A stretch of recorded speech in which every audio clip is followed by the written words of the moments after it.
ఆధ్యాత్మిక మిత్రులందరికీ కూడా శుభాభివందనాలు. మీ యోగానంద శర్మ ఎంవైఎస్ శాస్త్రం. ఈ ఛానల్ని సబ్స్క్రైబ్ చేయండి, షేర్ చేయండి, లైక్ చేయండి, 10 మందికి తెలియచేయండి.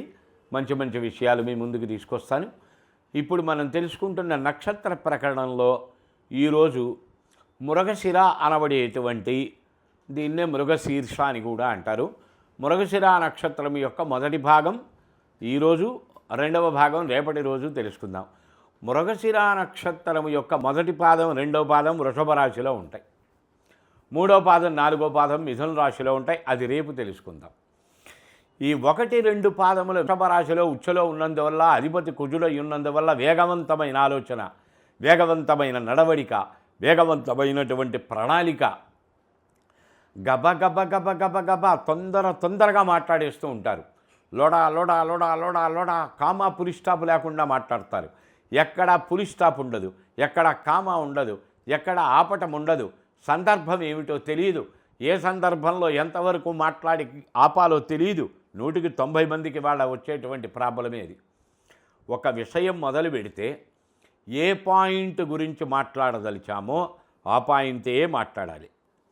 చాలామంది పాయింట్ అక్కడే ఉంటుంది, ఇష్టం వచ్చినట్టుగా డీవియేట్ అయిపోతారు. గొడవల కారణం, తగాదాల కారణం, కొట్లాట కారణం అవుతుంది.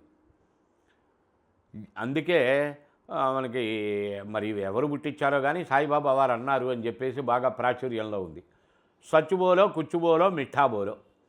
సచ్చుబోలో నిజం చెప్పు, కుచ్చుబోలో కొద్దిగా మా చెప్పు, అంటే తక్కువగా మాట్లాడు.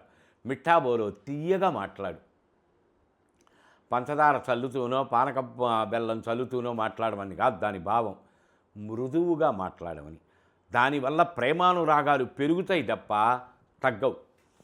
కనుక ఇటువంటి వాళ్ళు ఒక్కరవ చిన్న సంయమనం, చేర్పులు, మార్పులు చేసుకుని మాట విధానంలో మార్పు చేసుకోవటం, అలాగే నిర్ణయములలో మార్పు చేసుకోవటం, తొందరపాటు ఆలోచనలు, ప్రణాళికలు చేయకుండా ఉండటం, స్వతసిద్ధంగానే వీళ్ళకి హెల్పింగ్ హ్యాండ్, హెల్పింగ్ నేచర్, ఉదార స్వభావం ఉంటుంది.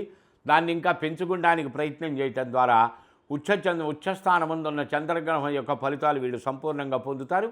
రేపటి ఎపిసోడ్లో 2వ భాగం వినండి. అప్పుడు ఈ 2 కలుపుకుంటే సంపూర్ణమైన ఈ నక్షత్ర ప్రకటన తెలుస్తుంది. సెలవు.